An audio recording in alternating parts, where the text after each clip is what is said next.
Sa video na to, ikukwento ko sa'yo kung paano ako na-monetize in just 3 weeks. Okay? So, I'm talking about yung isa kong channel na Dieter AI. Okay? Sinimulan ko siya 3 weeks ago. Na-monetize na kaagad. And hindi lang yan, nagkaroon siya ng 9,000 subscribers. Okay?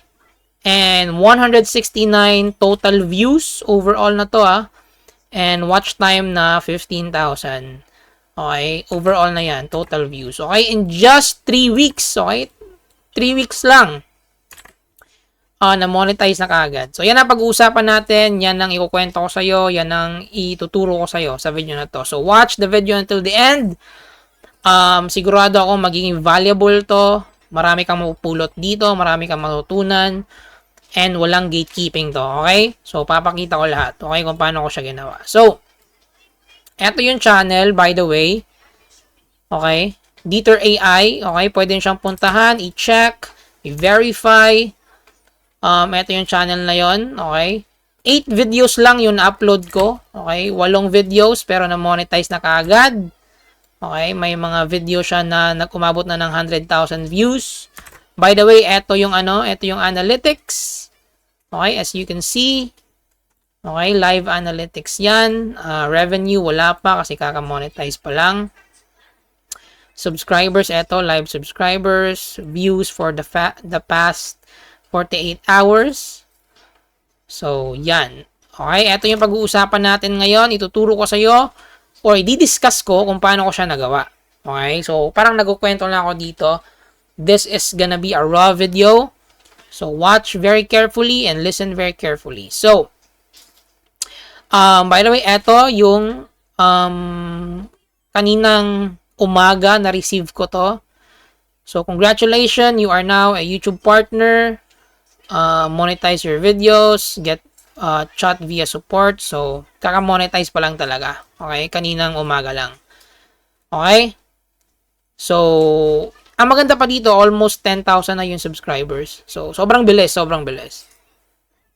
Yan ang pag-uusapan natin, okay? So, Dieter, paano mo ba siya ginawa? Okay? Yan ang ultimate na question.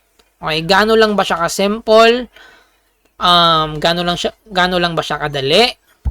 So, i-discuss ko in a very simple way. Okay, 3 step lang. Okay, 3 steps para maintindihan mo ng maigi or mabilis. Okay, so para din to sa mga beginners.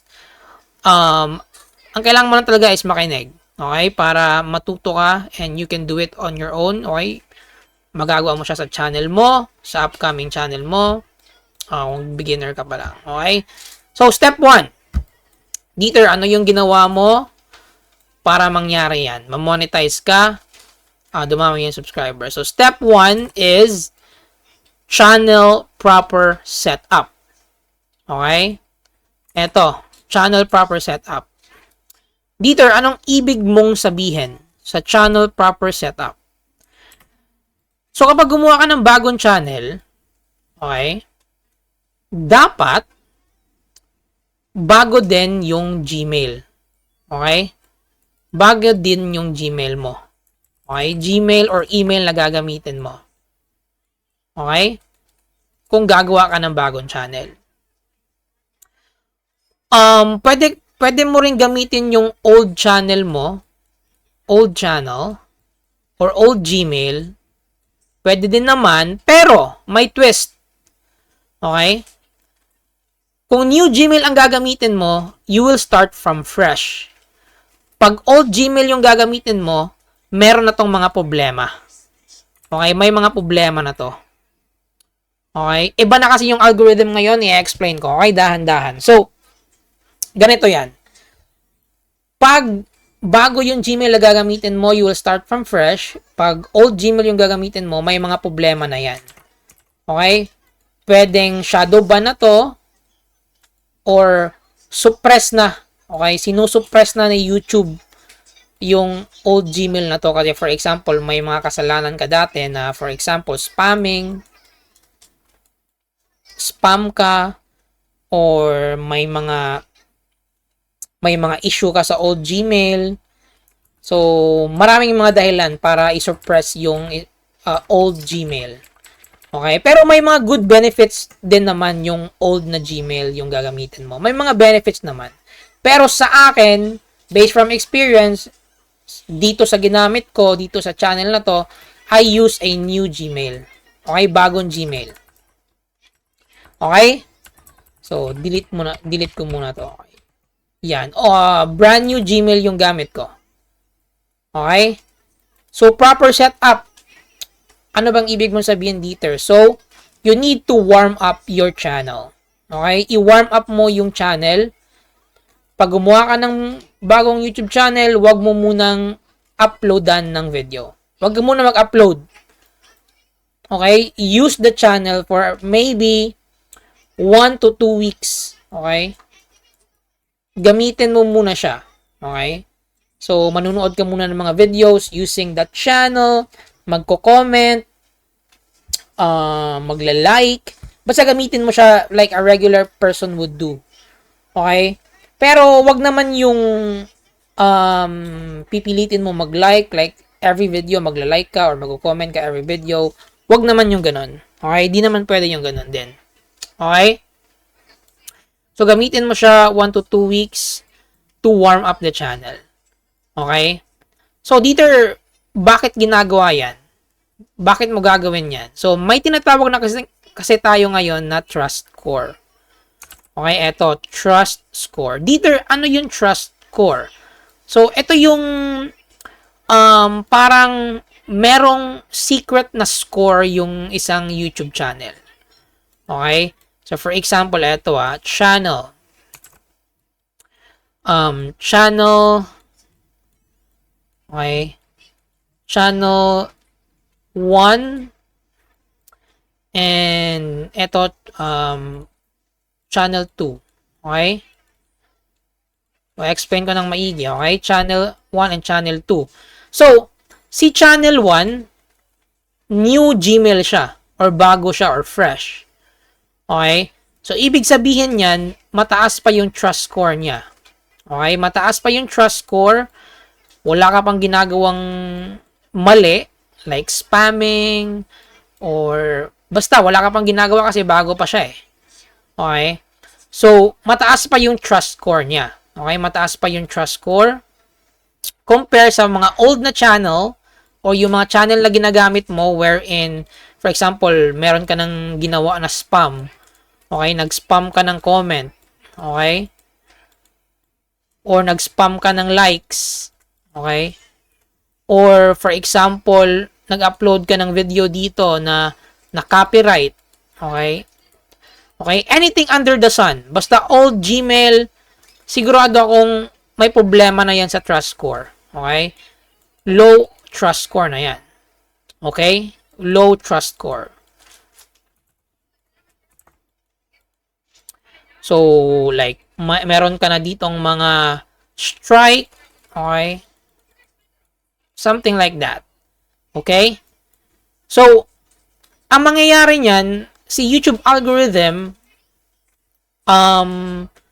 hindi ka bibigyan, okay, konti yung impression. Kung mag-upload ka man ng video dito sa old channel, okay, ang mangyayari dyan, bibigyan ka ng less impression. Okay? Less lang yung impression na ibibigay sa'yo. So, hindi ka magkakaroon ng maraming views. Okay? So, less din yung views mo. Kasi less yung impressions na ibibigay sa'yo. Kasi hindi na nagtitiwala yung algorithm eh. Kasi low na yung trust score ng channel na yan eh. Okay? Or ng Gmail na yan. Okay? So, compare sa bagong channel, fresh start, okay? Wala ka pang issue ng spam or issue ng copyright or strike. So, mataas pa yung trust score mo, bibigyan ka ng mas maraming impression. Okay? So, mas maraming impression. So, kung mas marami yung impression mo, of course, mas marami yung views mo. Okay? Or, mas mataas yung chance mo na magkaroon ng maraming views. Okay? Depende na lang sa kung ano yung niche mo. Okay? So, yan. So, it's safe na gumawa ka na ng bagong channel para mataas yung trust score and warm it up. Okay? Warm up mo yung channel na yan to boost the trust score. Mas palakihin pa yung trust score. Okay? So, that's the reason why. Okay? And yan yung ibig sabihin ng trust score. So, ano lang to ha, yung trust score, hidden lang yan. Hindi mo makikita yan. Okay? And, it's, sa iba, parang sinasabi nilang it's just a theory. Okay? It's just a theory. But, for my experience, I think hindi siya theory eh. Totoo talaga siya. Okay? May ganito talaga. Okay? So, yan yung trust score. So, next, let's move on to the shadow ban. Okay? So, dito, ano ba yung shadow ban? And totoo ba talaga yung shadow ban? The answer is yes. Totoo yung shadow ban. Okay? Totoo yung shadow ban. So, let me explain. So, yung shadow ban, totoo talaga siya. Kasi may ibang mga channel, like, for example, gagamit ka ng bagong Gmail, and then hindi ka nag-warm up. Okay, nag-upload ka ng video kaagad, first day. So, ang mangyayari dyan, may kita po na 0 yung views mo. 0 yung views. And then, 0 din yung impression. Okay? 0 din yung impression. Or kung meron mang impression, ano lang, like, 10 impression lang. 10 to, like, 20 impression. Ganon lang. So, ano ba yung impression dito? Ito yung impression. Content. Ito, impression. So, ito yung impression. Okay? So, as you can see here, itong channel na to, hindi siya shadow ban kasi meron siyang impressions na nakukuha. Okay? Sa first day, ang nakuha niya na impression is 14 lang. Okay? Sabihin mo, oh, dito 14 lang eh. Pero, you need to wait 24 hours to really check if the channel is shadow ban. Okay, so after 24 hours, nakakuha siya ng 300 na impression. So that means hindi siya shadow ban. Okay, so yan.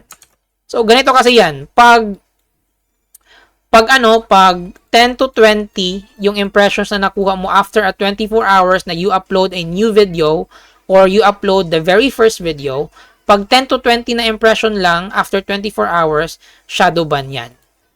Okay? Pag yung nakuha mo is 100 to 200 or more plus yan, this means na okay yung channel. Okay, hindi siya shadow ban. Alright? So that's what shadow ban is. Okay? So next, let's discuss about impressions. So, ito yung impression. So, dito, gano'n ka-importante yung impression? So, kagaya ng sinabi ko kanina, it's very important to check if shadow ban ka ba or hindi. Okay? And a very good impression on the first day you uploaded a video is around 100 to like 200 for the first 24 hours. Okay? First 24 hours.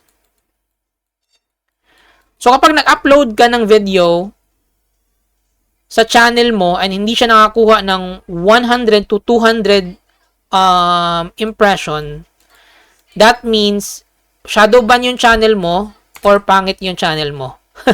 Kung nakakuha siya ng konting impression, mas konti sa 100. Okay? So, that means gawa ka na ulit ng panibagong channel. Okay? Huwag mo na pagtsagaan yung channel na yan. Okay? So, that's the channel proper setup. Okay? So, dapat ma-check mo muna tong step 1. Okay? Step 1, dapat ma-check mo to. Hindi shadow ban, proper setup. So, goods ka na. Okay? So, let's move on to step 2. Okay, so proceed tayo sa step 2. Okay? So, kung na-confirm mo na yung channel ay hindi shadow ban, na-warm up mo na, proceed tayo sa step 2.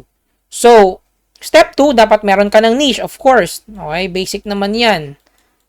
Okay, niche. Like, parehas ng sa akin. For example, AI. Okay, AI tutorials. AI tutorials yung sa akin, di ba? So, di ba, i-warm up natin yung channel sa step 1. 1 to 2 weeks na warm up. So, sa 1 to 2 weeks na yan, dapat gumawa ka na ng 3 video. Okay? 3 video about your niche na AI. Or for example, kahit anong niche. Okay? Gumawa ka na ng 3 video. So, sa step 2, dito mo na i-upload yung first ever 3 videos. Okay? And i-upload mo siya and 3 consecutive days. Okay? Like, today, tomorrow, and then after, the day after tomorrow. So, parang 3 days mo siyang straight i-upload. Like, consistently. Same time, every day. So, kagaya nito. Okay? So, in-upload ko siya consecutively. Like, bam, bam, bam. 3 video. Okay? So, yan yung gagawin mo. And then, after that, you just going to wait. Okay? Antayin mo lang. Okay? Mag-aantay ka lang kung kailan siya magkaka-views. Okay? So, as you can see here, nag-antay lang ako after ko nag-upload ng 3 video. Nag-antay ako, hindi ako nag-upload. So, nung na-confirm ko na may nakukuha akong impressions, okay, na hindi siya shadow ban kasi decent yung impressions na nakukuha ko. Okay, again, dapat yung impressions na makuha nyo is around 100 to 200 impressions. So, which is, yun naman yung nakukuha ko dito. Good sign. So, mag-antay lang ako. Nag-antay lang ako hanggang sa dumami yung impressions. Nung dumami na yung impressions, alam ko na hindi shadow ban. And then, paunti-unti akong nag-upload ng video. Okay, nag-upload ako ng video from here and there. Okay? Hindi ko na siya inaaraw-araw. Okay? Ano na lang, from time to time ko na lang nag-upload ng video. Okay? Nag-aantay na lang ako na may video na pumutok or mag-viral. Okay? Ganun lang yung strategy dapat. Alright? Next, copy thumbnail. What do I mean by copy thumbnail? So, ang sikreto naman dito sa thumbnail is you need to copy what's already working. Okay? Sa niche mo man yan or sa ibang niche man yan, just copy the thumbnail na already working. Like for example, pumunta ka sa mga competitor mo and pumunta ka sa highest view na video nila. Ano ba yung thumbnail na gamit nila? Yun yung dapat i-replicate mo. Hindi mo siya kokopyahin totally. Okay? Just, gawin mo siyang inspiration. Okay? Sa thumbnails mo. Okay? Just like this one. Okay? May mga, inspirations ako sa thumbnail na to eh. Okay? So, that's how I did it. Okay? And I use AI to make this thumbnail as well. Okay? So, copy thumbnail or inspiration. Okay? Ganun na lang natin sabihin. Okay? So, next, dapat sa mga videos na i-upload mo, you need to give value. Okay? Anong ibig kong sabihin ng value? Dapat yung mga viewers ay may makukuha sa video mo. Okay, may makikita sila sa video mo. Whether it's a tutorial, entertainment, dapat meron sila makuha na something sa video mo. Okay? So, hindi lang random video yung i-upload mo. Kasi, ano yung reason kung bakit manunood ang isang viewer kung random lang yung video mo? So, dapat hindi siya random. Dapat may value siya. May rason yung tao na manood ng video mo. Okay? Yung the best para sa akin is tutorials. Okay? Tutorials. Kasi may makukuha talaga yung viewers sa'yo eh. Okay? Just like what I did. Okay? I make tutorials on how to make AI videos. So, ganun lang. Okay? And doesn't really need heavy editing or maganda yung information na ibibigay mo as long as valuable siya in the sense na nasubukan mo na and gusto mo lang siyang ikwento or i-share. Like, you already did it, okay? And then, gusto mo lang siyang ibahagi sa iba. Yun yung pinakamalakas na value na pwede mong ma-share. Like, you already done things, and then, gusto mo lang magbigay ng tips, or gusto mong magbigay, gusto mong ikwento yung nangyari sa'yo, para mangyari din sa iba. Okay? Ganon yung value na sinasabi ko. And this is very important. Okay? Isa to sa mga napaka-importanting bagay na dapat mong gawin. Okay? Like, for example, kung ako yung viewer, and then sobrang interesado ko sa freelancing, like for example na lang, ako yung viewer, and sobrang interesado ako sa freelancing. Okay, freelance. Gusto kong matuto, gusto kong malaman lahat about sa freelancing, sobrang gigil ko about sa freelancing, sobrang eager kong matuto. Okay, isa akong viewer. And then may video ako nakita, which is video mo, like for example, video mo na about sa freelancing. And kinukwento mo kung paano ka nagsimula sa freelancing, ano yung mga magkano yung kinita mo sa freelancing, ano yung mga ginawa mo para magka-client sa freelancing. So, ako as a viewer and as a tao na gustong matuto sa freelancing, papanoorin ko talaga yung video mo. So, may +1 ka sa akin. Okay? Yan yung may pinakamatinding value talaga. Okay? So, para sa akin. Okay? Ito yung pinaka-valuable na content na mapapanood ko, na magpapasalamat talaga ako sa naggumawa, magla-like ako, mag-share, magko-comment.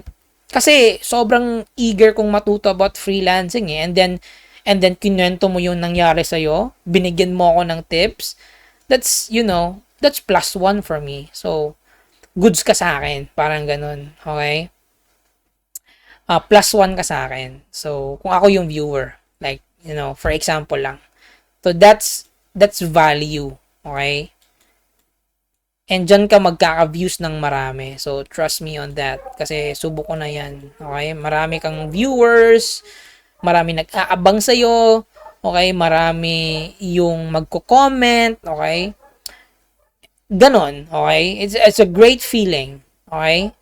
So, yan yung dapat importante talaga. Okay? So, that's it for step 2. Now, step 3, double down on what's already working.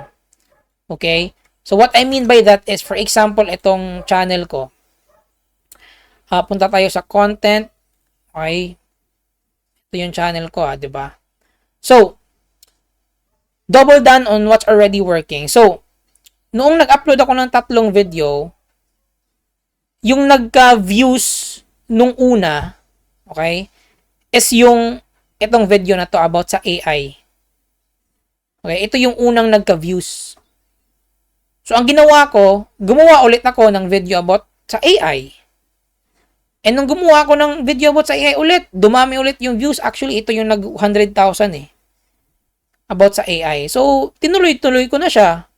Ang ginawa ko, imbes na I'm gonna talk about YouTube automation or YouTube shorts, YouTube AI na, AI video na, or paano gumawa ng AI na yung ginawan ko, kasi ito yung pumatok eh. Okay? So, nagigets mo ba yung ganon na scenario?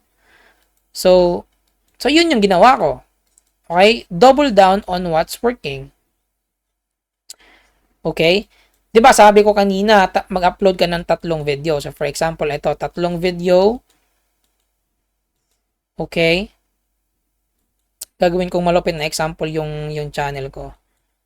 Okay, 3 video. Video 1, 2, 3. Okay? So, itong sa channel ko, itong video na to, video number 1, I made about YouTube automation. YouTube YTA, YouTube automation. Number 2, ang ginawa ko dito is I talk about YouTube shorts. Okay? And number 3, I talk about AI. So, Yung yung YouTube automation, nagka-view siya pero hindi masyadong marami. So, X. And shorts, hindi masyadong marami. X. And then, ito yung nagkaroon ng parang semi-viral. Okay? Sa first week ng channel ko na yon. So, ang ginawa ko is gumawa ko ulit ng about sa AI. Okay? About sa AI. 3 video ulit yung ginawa ko about sa AI. Okay? And then, yun, pumutok na siya. Pumutok na yung video about AI. So, that's why dumami yung subscribers ko and views. So, double on what's already working. Okay? So, dyan din papasok yung first 3 videos mo na sinabi ko kanina. Okay? And next, stay consistent ka na lang. Okay? Stay consistent, upload maybe every 3 days, something like that. Just para may aabangan yung mga nag-subscribe sa'yo. Okay? So, ganun lang kasimple. By the way, gumawa nga pala ako ng private community, okay, sa Facebook. Itong private community na to or private group, ginawa ko siya para sa mga tao na gustong kumita ng pera online, gustong kumita ng pera sa YouTube, freelancing, gusto matuto ng AI. Ginawa ko to, okay? Isang private community, Dieter Creator Academy. Okay?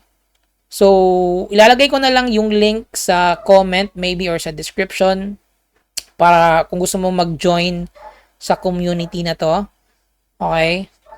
Dito ko nilalagay yung aking mga like for example, ito. Small wins, achievements, yung aking kinita. Okay? Sa isa kong channel. Okay? Parang small community para sa atin, okay? Na gustong kumita online, gustong mag-YouTube, gustong matuto kung paano gamitin yung AI, freelancing, parang small community lang, okay? So, ito yung ginawa ko para sa atin, okay? Para dito tayo magtipon-tipon, okay? Mag-brainstorm ng mga ideas, okay? Kung for example, may mga client, okay, na like gusto mag-outbound ng mga trabaho, parang gano'n. Okay, so join ka sa private community. So mag-shoutout nga ako ng mga tao dito. Mag-shoutout tayo ng mga tao dito. Okay? Eto, kay Ange Morales, shoutout kay Ange, kay Mark, okay? Shoutout kay Mark, kay Lee, shoutout kay Linz, kay Timothy, kay Cathy, shoutout sa inyo. Javina, may pasensya kung hindi ko mabanggit ng tama yung pangalan.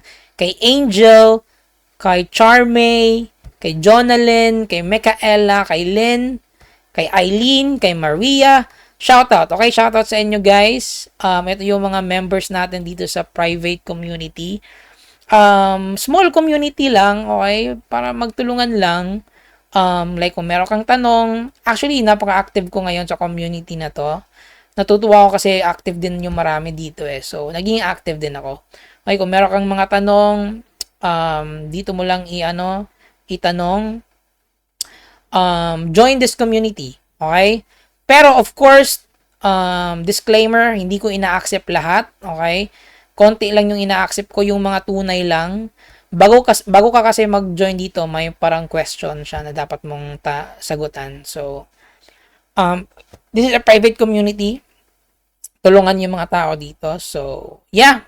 That's it for this video. Thank you for watching and see you on the next video.